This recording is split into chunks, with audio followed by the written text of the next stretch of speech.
وہ جو سود ہے انشاءاللہ اس پہ بھی ہم پروگرام کریں گے. وہ بھی ایک بیماری ہے اس معاشرے کی جس کو ختم کرنا چاہیے. اور وہ اللہ تعالیٰ نے اپنے رسول کے خلاف اس کی طرف سے اللہ اور اپنے رسول کی طرف سے اعلان جنگ کا اعلان کیا ہوا ہے.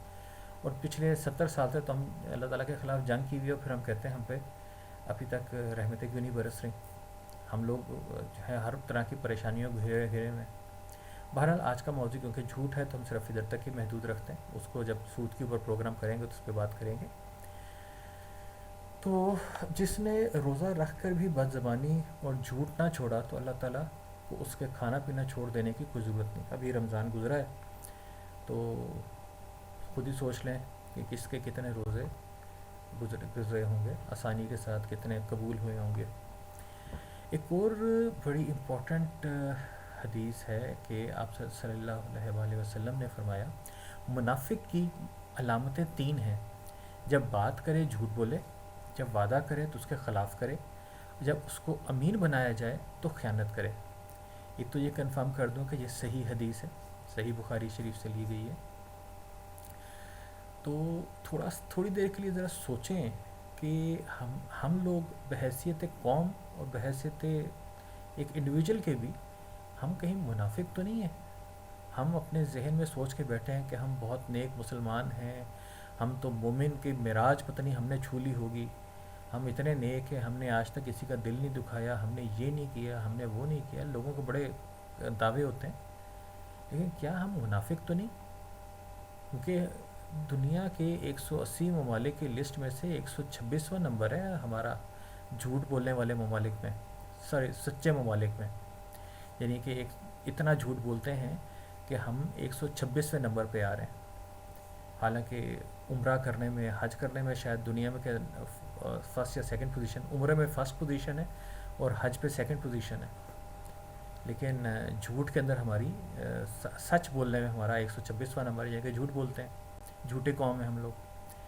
تو جھوٹی قوم ہونے کا مطلب یہ ہوا کہ ہم منافق بھی ہیں اس حدیث کی روشنی میں. بات کریں تو ہم جھوٹ بولیں, بالکل ایسا ہوتا ہے. جب وعدہ کریں تو اس کے خلاف کریں. وعدہ ہم اکثر کرتے رہتے ہیں اور بھول بھی جاتے ہیں, اور اس کو ہم کیئر بھی نہیں کرتے کہ ہم نے وعدہ کیا تھا. ہم کسی کو ٹائم دیتے ہیں کہ میں 6 بجے پہنچوں گا, تو ہم 6:30 پہنچتے ہیں. ہم اپنی طرف سے بڑا سمجھ رہے ہوتے ہیں کہ ہم نے بہت اچھے ٹائم پہ پہنچ گئے, کہ ہم نے صرف آدھا گھنٹہ لیٹ کیا ہے. حالانکہ جب آپ نے 6 کہا ہے تو 6 بجے ہونا چاہیے. 9 بجے کا ٹائم دیا تو 9 بجے پہنچنا چاہیے. آپ نے بہت سے آپ نے دیکھے ہوں گے لوگ اپنے دفاتر میں جاتے ہیں, دفتر کا ٹائم 9 سے 6 اگر ہے یا 9 سے 5 ہے, تو وہ آپ نے اگر وہ نہیں کیا تو آپ نے اپنے وعدے کی خلاف ورزی کی ہے, آپ نے وعدہ توڑا ہے. آپ نے وعدہ کیا اپنے اپائنٹمنٹ لیتے ہوئے کہ میں ٹائم پہ آیا کروں گا, ٹائم پہ جایا کروں گا. تو 9 بجے اگر آپ نے پہنچنا ہے, 9:10 پہ آ رہے ہیں, تو آپ وعدہ خلافی کر رہے ہیں, اور وہ منافق ہونے کی نشانی ہے. آپ نے اگر کسی بینک کی کوئی پیمنٹ کرنی ہے, ٹائم پہ کرنی ہے, کوئی قسطیں آپ نے دینی ہے, کسی سے آپ نے ادھار لیا اس کو واپس کرنا ہے, آپ نے ٹائم ایک طے کر لیا کہ اس ٹائم پہ واپس دینا ہے, اور آپ نہیں دیتے, تو وہ وعدہ خلافی ہے. اور اوبویسلی اگر وہ ایسا ہم کرتے ہیں, اور یہ آپ دیکھیں گے ہمارے معاشرے کے اندر یہ چیز بڑی عام ہے, تو یہ بھی منافق کی نشانی ہے. اور خیانت جو ہے وہ چلیں شاید اتنی زیادہ عام نہ ہو, لیکن جھوٹ اور وعدہ خلافی تو لازماً ہمارے پورے معاشرے میں بہت زیادہ پھیلی ہوئی ہے. ایک اور حدیث ہے, یہ بھی صحیح حدیث ہے, صحیح بخاری شریف سے ہی لی گئی ہے. رسول اللہ صلی اللہ علیہ وسلم نے فرمایا کہ 4 عادتیں جس کسی میں ہوں تو وہ خالص منافق ہے, اور جس کسی میں ان 4 میں سے ایک عادت ہو تو وہ بھی نفاق ہی ہے جب تک اسے نہ چھوڑ دے. وہ یہ ہیں, جب اسے امین بنایا جائے تو امانت میں خیانت کرے, جب وہ بات کرتے وقت جھوٹ بولے, اور جب کسی سے عہد کرے تو اسے پورا نہ کرے, اور جب کسی سے لڑے تو گالیوں پہ اتر آئے. اس حدیث کو شعبہ نے بھی سفیان کے ساتھ امیش سے روایت کیا ہے. کہنے کا مقصد یہ ہے کہ پچھلی حدیث میں بھی ہم نے دیکھا کہ جھوٹ بولنا جو ہے یہ منافق ہونے کی نشانی ہے. اس کے ساتھ امانت میں خیانت, وہ بھی امانت میں خیانت کے اندر ایک یہ بھی ہے کہ ہمارے پاس اگر کوئی بات بتائی جاتی ہے تو وہ ہمارے پاس امانت ہوتی ہے. کوئی راز ہمیں کوئی بتاتا ہے, کوئی بات ہمیں بتاتا ہے, تو اس کی امانت ہوتی ہے, اور اس کی اجازت کے بغیر اس کے آگے ہم ڈھنڈورا نہ پیٹیں. اور ہمارے ہاں تو یہ ایک شغل ہوتا ہے کہ ہم نے کسی کی کوئی بات پتہ چل جائے، کسی کی کوئی کمزوری پتہ چل جائے، کسی کی کوئی خرابی پتہ چل جائے تو اس کو پورے علاقے میں ہم پھیلانا اپنا فرض سمجھتے ہیں۔ یہ امانت میں خیانت ہی ہوتی ہے۔ کسی کی بات ہمیں پتہ چل گئی اور اس کو امین ہمیں بنایا گیا تو ہم نے اس میں خیانت کی اور اس کو آگے باہر نکال دیا۔ جھوٹ تو خیر ہمارے عام ہے معاشرے کے اندر۔ اور جب کوئی عہد کریں تو پورا نہ کریں، بالکل ہم عہد خلافی ہر وقت کرتے ہیں، ہر جگہ پہ کرتے ہیں۔ اور جب کسی سے لڑے تو گالیوں پہ اتر آئے، تو گالیاں بھی آپ نے دیکھا ہوگا معاشرے کے اندر ایک بہت بڑا حصہ ہے جو کہ گالیاں ان کا تکیہ کلام ہوتا ہے۔ جب تک وہ گالی نہ نکلے ان کے زبان سے وہ بات ہی مکمل نہیں ہوتی۔ ان کا شاید کھانا ہضم نہیں ہو، پانی نہ پی سکیں جب تک کہ وہ گالی ان کے منہ سے نکل نہ جائے۔ وہ جو بات شروع کرنی ہوتی گالی پہ شروع کرتے ہیں اور گالی پہ ہی ختم کرتے ہیں، تب ان کو سکون آتا ہے۔ تو یہ ایک بڑا معاشرے کے اندر بہت بڑا حصہ ہے جو کہ اس چیز پہ بلیو کرتا ہے اور زبان ان کی کافی خراب ہے۔ تو یہ بھی منافق ہونے کی نشانیاں ہیں۔ اور یہ ان میں سے اگر چاروں میں سے کوئی ایک نشانی بھی ہے تو بھی نفاق اس میں قائم ہی ہے جب تک کہ اسے چھوڑ نہ دے۔ تو اب یہ فیصلہ ہم لوگوں کو خود کرنا ہے کہ کیا ہم منافق بننا چاہ رہے ہیں؟ نہیں بننا چاہ رہے تو پھر ان عادات کو چھوڑ دیں اور اوائڈ کریں جتنا کر سکتے ہیں۔ اور ان میں سے کوئی ایک عادت بھی اگر آپ کے اندر رہ گئی تو نفاق کی جو نفاق ہوگا وہ ہمارے اندر قائم رہے گا۔ اور اس میں کوئی اتنا بڑا مشکل کام بھی نہیں ہے کہ جو بات کوئی راز آپ کے پاس ہے، کوئی امانت آپ کے پاس ہے، اس کو اپنے پاس رکھیں۔ ڈھنڈورا پیٹنے کی ضرورت نہیں ہے، جھوٹ بولنے سے پرہیز کریں، جتنا کم جھوٹ بولیں اتنا ہی اچھا ہے۔ جھوٹ کے اندر ایک اور چیز ہمارے معاشرے کے اندر کافی خرابی پائی جاتی ہے، وہ یہ ہے کہ ہم جان بوجھ کے لوگوں کو فورس کرتے ہیں کہ آپ جھوٹ بولیں۔ اس کی مثال میں آپ کو یہ دوں کہ ہم ایک شخص کہیں سے آیا ہے، ہم پوچھتے ہیں کہاں سے آئے تھے؟ بھائی آپ کا کیا کام ہے، وہ کہاں سے آیا تھا، کیا کر کے آیا تھا؟ آپ کو جو کام ہے وہ پوچھو، کرو۔ ہم یہ نہیں کسی دفتر میں جائیں تو ہم یہ نہیں پوچھتے کہ وہ صاحب کتنی دیر میں اپنی سیٹ پہ آ جائیں گے۔ ہم یہ پوچھتے ہیں وہ کدھر گئے ہیں۔ اب وہ کوئی چوری کرنے گیا ہے، کوئی ڈاکہ ڈالنے گیا ہے، کوئی اور کام کرنے گیا ہے، وہ آپ کو کیوں بتائے گا؟ لازماً وہ آپ کو جھوٹ بتائے گا۔ یا وہی اگر مثال دے، آج کل روزے گزرے ابھی، مثال کے طور پہ کوئی شخص جس نے روزہ نہیں رکھا، وہ چھپ کے کھانا کھا رہا ہے، کولیگس کو پتہ ہے کہ وہ اس کا کوئی بھی ایشو ہے، میڈیکل ایشو ہے، اس نے نہیں روزہ رکھا، وہ چھپ کے کھانا کھا رہا ہے۔ ہم جائیں گے دفتر، پوچھیں گے کدھر ہے جی؟ تو وہ کدھر ہے تو کیا بتائیں گے؟ جی وہ کھانا کھا رہا ہے۔ ظاہر ہے وہ جھوٹ بولیں گے، وہ کہیں گے جی یہیں کہیں ہے، بھی آ جاتا ہے۔ ہم خود جان بوجھ کے، یا کئی لوگ ہوتے ہیں ان کو تنخواہیں پوچھنے کا بڑا شوق ہوتا ہے، عمر پوچھنے کا شوق ہوتا ہے۔ اب وہ جو لوگ بتانا چاہیں بتا سکتے ہیں، جو نہیں بتانا چاہتے ظاہر ہے پھر وہ جھوٹ بتاتے ہیں، مجبور ہو جاتے ہیں۔ ہم جان بوجھ کے لوگوں سے سوال ایسے غلط کرتے ہیں کہ اس کا جواب لازماً ہمیں جھوٹ میں دینا پڑتا ہے۔ جس طرح کہ میں نے مثال دی کہ ہم کسی سے کہیں جاتے ہیں تو پوچھیں کہ بھائی آپ یا شخص جس کے بارے میں ہم جاننا چاہ رہے ہیں وہ کتنی دیر میں اپنی جگہ پہ موجود ہوگا، ہم کتنی دیر میں اس سے ملاقات کر سکتے ہیں، کتنی دیر میں اس سے بات کر سکتے ہیں۔ ہم پوچھتے ہیں وہ کدھر گیا ہے، کیا کر رہا ہے۔ تو یہ سوالات بھی ہمارے خراب ہیں۔ یہ نہیں کہ ہمارے جھوٹ بولنے کا کوئی شوق ہے بحیثیت قوم، ہم جھوٹ بلوانے کے لیے بھی لوگوں کو فورس کرتے ہیں، سوالات ایسے غلط کر دیتے ہیں۔ تو جھوٹ بولنا جو ہے چھوڑنا کوئی مشکل کام نہیں ہے، آسانی سے ہو سکتا ہے۔ عہد کو پورا کریں، ایسے بات کریں جو ہم پورا کر سکتے ہیں، جو نہیں کر سکتے اس کی کمٹمنٹ ہی نہ کریں۔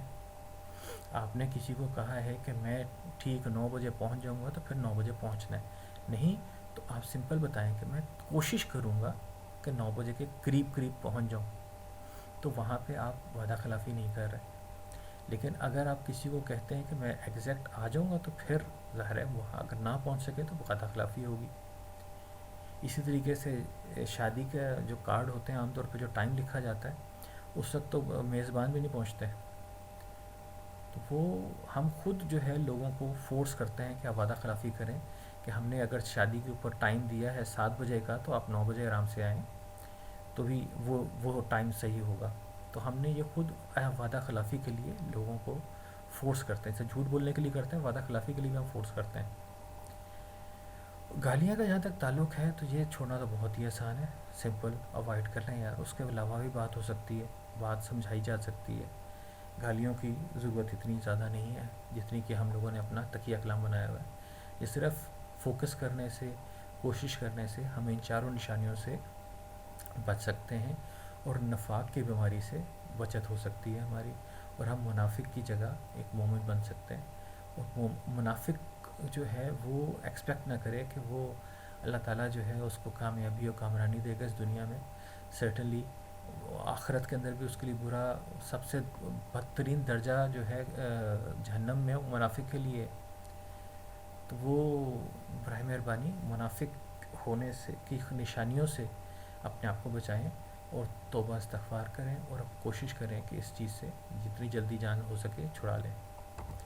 اس کے علاوہ ایک اور ہے کہ حضرت علی کرم اللہ وجہ کو یہ فرماتے ہوئے سنا کہ رسول اللہ صلی اللہ علیہ وآلہ وسلم نے فرمایا کہ مجھ پر جھوٹ مت بولو، کیونکہ جو مجھ پر جھوٹ باندھے وہ دوزخ میں داخل ہو۔ یعنی کہ یہ کئی لوگ کہتے ہیں جی مجھے رسول اللہ صلی اللہ علیہ وسلم جی خواب میں آئے، انہوں نے یہ فرمایا، وہ جھوٹ بول رہے ہوتے ہیں کئی۔ اول تو یہ کہ جی اس بارے میں حضور کے حوالے سے کبھی کوئی جھوٹ نہیں بولنا چاہیے، یا کوئی ایسی بات ان سے منسلک نہیں کرنی چاہیے جو انہوں نے نہیں کی۔ آپ نے کہیں کی کتاب میں کوئی چیز پڑھ لی ہے تو ریفرنس، جس طرح جہاں پہ حدیث کے ساتھ ریفرنس آپ کو مل رہا ہے کہ صحیح بخاری کے اندر حدیث نمبر 106، تو یہاں پہ تو ٹھیک ہے۔ اب ویسے اگر آپ کو کوئی چیز ملتی ہے تو اس کو شیئر مت کریں، یا ان سے ریلیٹ نہ کریں، کیونکہ وہ جھوٹ عام لوگوں پہ جھوٹ تہمت ماننا نہیں ہے، یہ جھوٹ بولنا جو ہے حضور صلی اللہ علیہ وسلم کے خلاف جو ہے وہ سیدھا دوزخ میں ہی داخل کرائے گا۔ اس کے علاوہ ہے کہ رسول اللہ صلی اللہ علیہ وسلم سے اپنی اولاد کا میرے نام کے اوپر نام رکھو، مگر میری کنیت اختیار نہ کرو۔ اور جس شخص نے مجھے خواب میں دیکھا تو بلا شبہ اس نے مجھے دیکھا، کیونکہ شیطان میری صورت میں نہیں آ سکتا، اور جو شخص مجھ پر جان بوجھ کر جھوٹ بولے وہ دوزخ میں اپنا ٹھکانہ تلاش کرے۔ تو ایک چیز تو یہ کنفرم ہے کہ اگر خواب میں حضور صلی اللہ علیہ وسلم کا دیدار نصیب ہو، جو کہ لازماً کوئی خوش قسمت انسان ہی ہوگا، تو وہ لازماً وہی ہوں گے، کوئی شیطان ان کی صورت میں نہیں آ سکتا۔ لیکن کوئی اگر ان کی حوالے سے کوئی بات، ریفرنس سے کوئی بات کوٹ کرنا چاہ رہا ہے، تو وہ جھوٹ بھولے گا تو وہ سیدھا جہنم میں ہی جائے گا۔ تو اس چیز کو اوائڈ کرنا چاہیے۔ یہ ویسے اب بہت کم لوگ کرتے ہیں، لیکن اچھا ہے کہ ہم جتنا اوائڈ کر سکیں۔ اگلی حدیث ہے، نبی کریم صلی اللہ علیہ وسلم نے فرمایا، بلا شبہ سچ آدمی کو نیکی کی طرف بلاتا ہے، اور نیکی جنت کی طرف لے جاتی ہے، اور ایک شخص سچ بولتا رہتا ہے یہاں تک کہ وہ صدیق کا لقب اور مرتبہ حاصل کر لیتا ہے۔ بلا شبہ جھوٹ برائی کی طرف لے جاتا ہے، اور برائی جہنم کی طرف لے جاتی ہے، اور ایک شخص جھوٹ بولتا رہتا ہے یہاں تک کہ وہ اللہ کے جہاں بہت جھوٹا لکھ دیا جاتا ہے۔ تو جتنی زیادہ ہم سچ بولیں گے تو صدیق تو خیر سب سے اعلیٰ مقام ہے، یہ کسی کو حاصل ہو جائے خوش قسمت ہوگا۔ تو سچ جتنا ہم بولتے رہیں اتنا ہی ہمارے لیے بہتر ہے۔ تو اگر ہم زیادہ سچ بولیں گے تو سچے کہلائیں گے، ہم جھوٹ بولیں گے تو جھوٹے کہلائیں گے، جھوٹ بولیں گے تو پھر قیامت کے دن سوچ لیں کیا جواب دینا ہے آپ نے۔ رسول اللہ صلی اللہ علیہ وسلم نے فرمایا، سب سے بدترین جھوٹ یہ ہے کہ انسان خواب میں ایسی چیز کو دیکھنے کا دعویٰ کرے جو اس کی آنکھوں نے نہ دیکھی ہو۔ تو یہ جس سے پہلے بھی میں نے بتایا، اس کا مین ریفرنس تو حضور صلی اللہ علیہ وسلم سے ریلیٹڈ ہے کہ ان کی ذات کے حوالے سے ہم جھوٹ نہ بولیں۔ اس کے علاوہ اور بھی آپ نے کچھ جھوٹا خواب سنانا چاہ رہے ہیں لوگوں کو امپریس کرنے کے لیے، تو برائے مہربانی ایسی چیزوں میں نہ پڑیں، یہ جھوٹ آپ کے گلے پڑے گا اور خطرناک ہے۔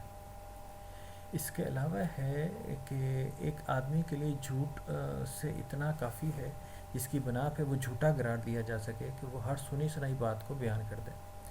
تو جو بھی، جیسا میں نے پہلے بھی بتایا کہ جو بات بھی ہے ود ریفرنس اگر آپ کو معلوم ہے، کنفرم ہے، تو آگے لوگوں کو پھیلائیں، اور وہ بھی اگر کسی نے آپ پاس کوئی امانت کے طور پہ کوئی بات بتائی ہے تو اس کو اوائڈ کریں، نہ پھیلائیں، اور جو بھی آپ بات سنیں اس کی پہلے تصدیق کریں، تصدیق ہو جائے تو اس کو آگے پھیلائیں۔ جس طرح کہ اگین یہ جس طرح صحیح مسلم کا میں نے ریفرنس آپ کو دے دیا، حدیث نمبر 9 کا ریفرنس دے دیا، تو یہ تو ریفرنس کے ساتھ ہے، بغیر ریفرنس کے کوئی بات نہ آگے پھیلائیں. خاص طور پہ فیس بک پہ، ٹویٹر پہ اکثر یہ ٹرینڈ چل رہے ہوتے ہیں، ایک بات ہو اسی کو ہر کوئی عام دیکھے، جو بات خود اچھی لگتی ہے وہ ہم خود ہی اس کو کرتے رہتے ہیں، آگے سے آگے پاس آن کرتے رہتے ہیں، اور یہ خطرناک ہوتا ہے کہ بری غلط بات جو ہے وہ پھیلانے میں بھی اگر ہم اپنا رول پلے کریں، جو کہ فیس بک پہ بہت زیادہ یہ چیز ہوتی ہے، تو اوائڈ کیا کریں، نہ شیئر کیا کریں. شیئر تبھی کریں جب آپ کے پاس نالج ہو، آپ کو معلوم ہو کہ ہاں نہیں یہ ریفرنس ٹھیک ہے اور صحیح ہے، پھر ہی اس کو آگے پاس آن کریں. اس کے علاوہ جو ہے اگلی حدیث کچھ اس طرح سے ہے کہ نبی صلی اللہ علیہ وسلم سے کبیرہ گناہوں کے بارے میں خبر دی. آپ نے فرمایا اللہ کے ساتھ شرک کرنا یہ کبیرہ گناہ ہے، والدین کی نافرمانی کرنا یہ بھی کبیرہ گناہ ہے، اس پہ بھی انشاءاللہ ایک پروگرام کریں گے. اور اس کے بعد کسی جان کو ناحق قتل کرنا یہ بھی کبیرہ گناہ ہے. اور آج کا ٹاپک جھوٹ بولنا یہ بھی کبیرہ گناہ ہے. تو حضور صلی اللہ علیہ وآلہ وسلم سے سوال کیا گیا کہ کبیرہ گناہ کیا ہیں، تو اس کے جواب میں آپ نے یہ 4 گناہ بتائے جو کہ کبیرہ گناہ ہیں. تو یہ اپنی نالج کے اندر آپ کو یہ اضافہ کر لیں کہ شرک کرنا سب کو معلوم ہی ہے، اس کو بتانے کی ضرورت نہیں ہے کہ اللہ تعالیٰ کے ساتھ کسی کو شریک کرنا یہ گناہ کبیرہ ہے. والدین کی نافرمانی کرنا گناہ کبیرہ ہے. یہ بہت سے لوگ بھول چکے ہیں، ان کو معلوم ہونا چاہیے کہ والدین کی نافرمانی بھی گناہ کبیرہ کے زمرے میں آتی ہے. کسی کو قتل کرنا بالکل صحیح ہے، گناہ کبیرہ، یہ سب کو معلوم ہوگا. لیکن جو چیز ہم لوگوں کو معلوم نہیں ہے، جو ہم لوگ بھول چکے ہیں، وہ یہ ہے کہ جھوٹ بولنا یہ بھی گناہ کبیرہ ہے. اور اس ملک کے اندر یہ گناہ کبیرہ جو ہے ہر روز دن میں کئی مرتبہ ہم لوگ پوری قوم 22 کروڑ عوام جو ہے اس کو کرتی ہے، اس گناہ کو سرزد کرتی ہے، اور ہم استغفار توبہ بھی نہیں کرتے، اور ہم جانتے بھی نہیں ہیں کہ یہ گناہ کبیرہ ہے. مین مسئلہ یہ ہے ہمارا.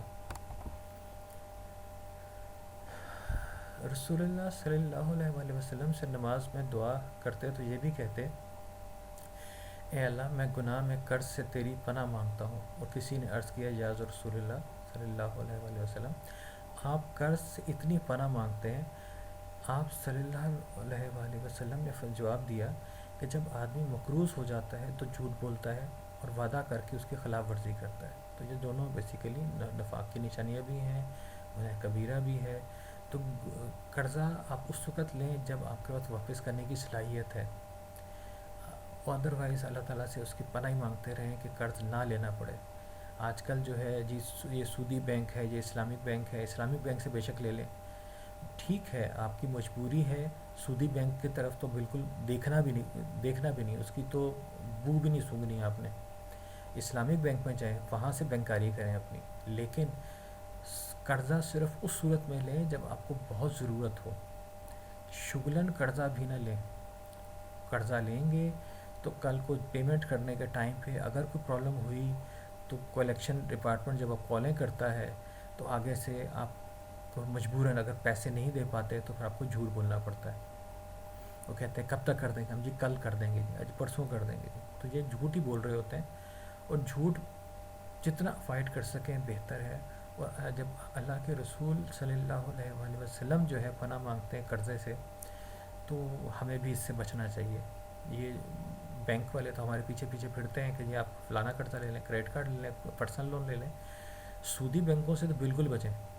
اگر آپ کو انتہائی ضرورت ہے تو اسلامک بینک کے پاس جائیں، لیکن وہ بھی صرف اس صورت میں جب آپ کو اور کچھ چوائس نہ ہو، آپ کے پاس کوئی اور طریقہ کار نہ ہو، پھر وہاں سے اپنی ضرورت قرض لے کے پوری کریں، اور جتنا جلدی ہو سکے اسے جان چھڑائیں. یہ ایک آیت ہے. ان کے دلوں میں روگ ہے، چنانچہ اللہ نے ان کے روگ میں اور اضافہ کر دیا ہے، اور ان کے لیے دردناک سزا تیار ہے کیونکہ وہ جھوٹ بولا کرتے تھے. اگلی آیت ہے اور وہ اپنے گناہوں کے بوجھ بھی ضرور اٹھائیں گے، اور اپنے بوجھ کے ساتھ کچھ اور بوجھ بھی. اور یہ لوگ جتنے جھوٹ گڑا کرتے تھے قیامت کے دن ان سے سب کی باز پرس ضرور کی جائے گی. تو بہت سے جھوٹ جو ہیں مجبوراً بولنے پڑ جاتے ہیں، لیکن اس سے کہیں زیادہ جھوٹ ہوتے ہیں جو ہم شغلاً بول لیتے ہیں یا انجانے میں بول لیتے ہیں، ہمیں معلوم ہی نہیں ہوتا کہ ہم جھوٹ بول رہے ہیں۔ ان سے کم از کم جان جتنی ہم چھڑا سکیں چھڑا لیں۔ اور دوسرا جو ہم لوگوں کو خوش کرنے کے لیے، کبھی کبھار کہکا لگوانے کے لیے، لوگوں کو مسکراہٹ بکھیرنے کے لیے ہم کہتے ہیں ہم بڑا نیک کام کر رہے ہیں، حالانکہ چگتے وغیرہ جو لوگ کر رہے ہوتے ہیں، یہ جھوٹ جو ہے وہ اس کی باس پرس ہوگی قیامت کے دن۔ یہ آیت جو ہے یہ حدیث نہیں، یہ آیت ہے، اور یہ کلیئر کٹ بتا رہی ہے کہ جھوٹ جتنے بھی ہیں، اس میں ذکر نہیں کیا گیا کہ مجبوراً جھوٹ جو بولیں یا شغلاً جھوٹ بولیں، سارے جھوٹوں کی باس پرس کی جائے گی۔ اور ہم لوگوں کو صرف ہنسانے کے لیے جھوٹ بول لیتے ہیں، صرف کہکا لگانے کے لیے جھوٹ بول لیتے ہیں، یا مجبوراً بھی جھوٹ بول لیتے ہیں، تو وہ ان سب کی باس پرس کی جائے گی۔ جو مجبوراً بولنے پڑے اس کے لیے تو شاید آپ اس وقت کوئی جواب دے پائیں قیامت کے دن، لیکن باقی جھوٹوں کے لیے آپ پاس کوئی لاجک نہیں ہوگی، کوئی اپنے بچاؤ کے لیے ایکسپلینیشن نہیں ہوگی اللہ تعالیٰ کے سامنے، وہاں پہ کچھ چیز چھپا بھی نہیں سکتے۔ تو یہ صورت کا اپنے آیت جو آپ نے دیکھی، اس کو اپنے ذہن میں رکھیں ہر وقت جب بھی آپ کو جھوٹ بولنے کا شوق پیدا ہو۔ اگلی آیت ہے، نتیجہ یہ ہے کہ اللہ نے سزا کے طور پر نفاق ان کے دلوں میں اس طرح اس دن تک کے لیے جما دیا ہے جس دن وہ اللہ سے جا کر ملیں گے، کیونکہ انہوں نے اللہ سے جو وعدہ کیا تھا اس کی خلاف ورزی کی، اور کیونکہ وہ جھوٹ بولا کرتے تھے۔ تو نفاق کا تو پہلے بھی آپ کو حدیث کا بھی بتا چکا ہوں کہ اس کی ایک نشانی جھوٹ بولنا بھی ہے، 4 نشانیاں تھیں، لیکن ایک نشانی جھوٹ بولنا ہے، تو برائے مہربانی اس سے بچیں۔ قیامت کے دن اس کی باس پرس ہوگی، اور یہ آیتیں میں آپ کو بتا رہا ہوں، قرآن کی آیتیں بتا رہا ہوں، حدیثیں نہیں ہیں، قرآن کی آیات ہیں، تو یہ باس پرس ہوگی۔ اور بحیثیت قوم جو ہے، ہم اس مرض میں مبتلا ہیں، نفاق کے مرض میں مبتلا ہیں، اور منافق کی ڈیفینیشن پہ اب پورا اترتے ہیں بحیثیت قوم۔ پھر ہم اپنے آپ کو مسلمان بھی کہتے ہیں، مسلمان ملک بھی کہتے ہیں۔ اس ملک کا ہم نے سب سے بڑا جھوٹ تو دھوکہ دہی ہم نے اللہ تعالیٰ کے ساتھ اس ملک بنا کے کیا، کہ ہم نے ملک بنایا لا الہ الا اللہ، پاکستان کا مطلب کیا، لا الہ الا اللہ۔ اور سب سے بڑا جھوٹ ہم نے یہ بولا کہ ہم نے یہاں پہ جمہوریت نافذ کر دی۔ جمہوریت کیا ہے؟ جمہوریت جو ہے وہ اللہ تعالیٰ کے خلاف ہم نے ایک پیرالل فورس کھڑی کر دی، جس کو پارلیمنٹ کہتے ہیں، جو قانون سازی کرے گی۔ قانون اللہ تعالیٰ نے بنانے ہیں کہ انسانوں نے بنانے ہیں؟ انسان اپنے قانون بنائیں گے، انسان فیصلے کریں گے، پارلیمنٹ سپریم ہوگی اس ملک میں۔ ہم نے تو اللہ تعالیٰ سے وعدہ کیا تھا کہ اللہ تعالیٰ سپریم ہوگا اس ملک میں، اللہ تعالیٰ کا قانون ہوگا اس ملک میں، اس میں پارلیمنٹ کی کوئی ضرورت نہیں ہے، اس میں اللہ تعالیٰ کے قانون کی ضرورت ہے۔ ہم نے اللہ تعالیٰ سے وعدہ یہ کیا تھا کہ ہمیں ملک دے، ہم وہاں پہ تیرا نظام لے کر آئیں گے، لیکن پچھلے 70 سال کے اندر آرٹیکل 2A ہم نے بے شک بنا لیا، اور نعرے تقریریں ہم نے بڑی کر لی، لیکن 70 سال کے اندر ہم نے اس کو نافذ نہیں کیا۔ ابھی بھی پارلیمنٹ سپریم ہے، پارلیمنٹ سپریم ہے، سارے شور مچا رہے ہوتے ہیں۔ اصل میں اللہ تعالیٰ سپریم ہے، اللہ تعالیٰ کا قانون سپریم ہے، ہمیں کسی پارلیمنٹ کی ضرورت نہیں ہے۔ ہمارے پاس تمام قوانین موجود ہیں جو اللہ تعالیٰ نے ہمیں زندگی گزارنے کے لیے دیے ہیں، ہم اس کی بیس پہ کام کر سکتے ہیں۔ ہم اس کی بیس پہ، طالبان نے افغانستان میں یہ عمل کر کے دکھایا تھا، اور ہمیں بتایا تھا کہ وہ کمزور ترین اور غریب ترین قوم تھی، انہوں نے پوری دنیا کے اندر امن قائم کر کے دکھایا، اس ایسی جگہ پہ جہاں پہ آج تک کوئی امن نہیں قائم کر سکا، وہ صرف کہ اللہ تعالیٰ کے قانون پہ عمل کیا تھا۔ ہم 70 سال سے کوشش، نعرے تو بہت لگا رہے، جذبات بھی بہت ہیں، لیکن سچی بات تو یہ ہے کہ ہمارے اندر پوری نشانیاں ہیں ایک منافق ہونے کی۔ اول تو ہم ان نشانیوں سے جان چھڑائیں، تو انشاءاللہ یہاں پہ بھی ہم نفاق ختم کریں گے اور اسلامی نظام اس ملک میں نافذ کریں گے، تبھی ہمارا کچھ بن سکتا ہے۔ تو اس ویڈیو کا اختتام اسی بات پہ کرتے ہیں کہ استغفار کیا کریں، اور کوشش کریں کہ ہم جان بوجھ کے اس گناہ کا ارتکاب نہ کریں۔ منافق کی جو 4 نشانی ہے اس سے اپنے آپ کو بچائیں۔ ہم ہر انڈیویجول اپنے آپ کو بچائے گا تو بحیثیت قوم ہم دنیا کے 126 کی جگہ پہلے یا دوسرے نمبر پہ آئیں گے، اور وہی ہماری معراج ہوگی۔ وہیں پہ جا کے کچھ اللہ تعالیٰ کو بھی ہم پسند آئیں گے، اور پھر اللہ تعالیٰ کی رحمت کا نزول ہوگا۔ اگر ہم جھوٹ بولتے رہیں گے اور منافق بنے رہیں گے، پھر ہم کہیں کہ اللہ تعالیٰ کی نصرت نازل ہو، اللہ تعالیٰ کے فرشتے نازل ہوں، تو اتنے بدبودار ماحول کے اندر تو میرا نہیں خیال کہ فرشتے رحمت کے یہاں نازل ہو۔ استغفار کیجیے، جتنا استغفار کر سکتے ہیں اتنا ہمارے لیے بھی، پورے قوم کے لیے بھی بہتر ہے۔ وما علینا الا البلاغ۔ آپ سب لوگ کا شکریہ۔